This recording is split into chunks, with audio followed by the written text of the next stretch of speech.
waan fayyadum lubbuu balleessa namni waaqayyoon malee jiraatu dhumni fokkisa dagatina ya saba gooftaa barri kunnuma yeroo isaa keenyaan inni waan godhu hidhabee gungumaa namni waaqayyoon qabuun sassatuun guddaa abdata qabeenya sabneef jireenya hin banneef gooftaa eeggata.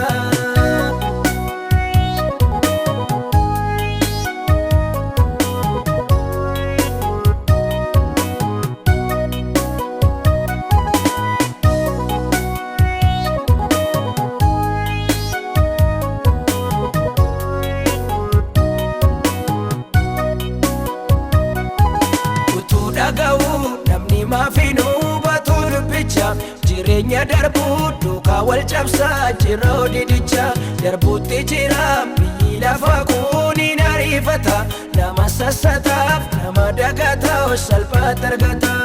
dagatina ya saba gooftaa barri kunnuma yeroo isaa keenyaan inni waan godhu hidhabee gungumaa namni waaqayyoon qabuun sassatuun guddaa abdata qabeenya sabneef jireenya hin banneef gooftaa eeggata.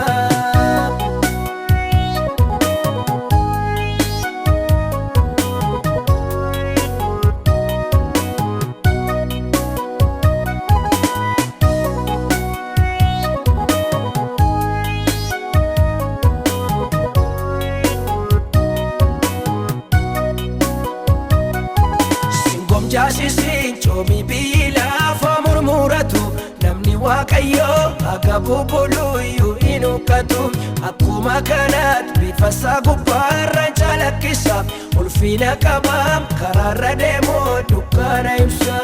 dagatina ya saba gooftaa barri kunnuma yeroo isaa keenyaan inni waan godhu hidhabee gungumaa namni waaqayyoon qabuun sassatuun guddaa abdata qabeenya sabneef jireenya hin banneef gooftaa eeggata.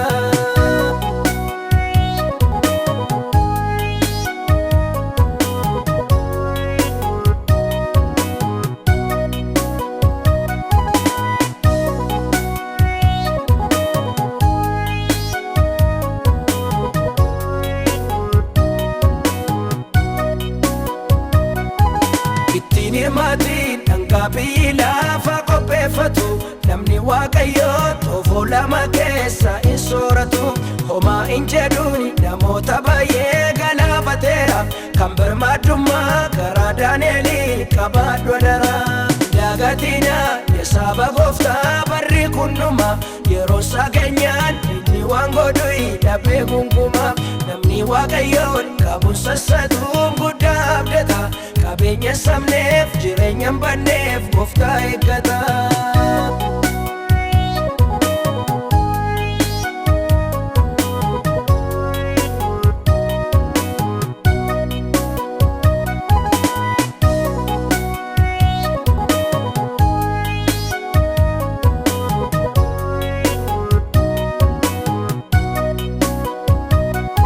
Sifoo hin darbaadhi kee ofumaa si doorsisa kan biyya lafaa aduun sheelituuf keesseerosa nama waaqayyoo tomtuun irratu beekii adama dirriba ulfinaa kan immoo foofnee uffatee deema dagatina ya saba gooftaa barri kunnuma yeroo isaa keenyaan inni waan godhu hidhabee gungumaa namni waaqayyoon qabuun sassatuun guddaa abdata qabeenya sabneef jireenya hin banneef gooftaa eeggata.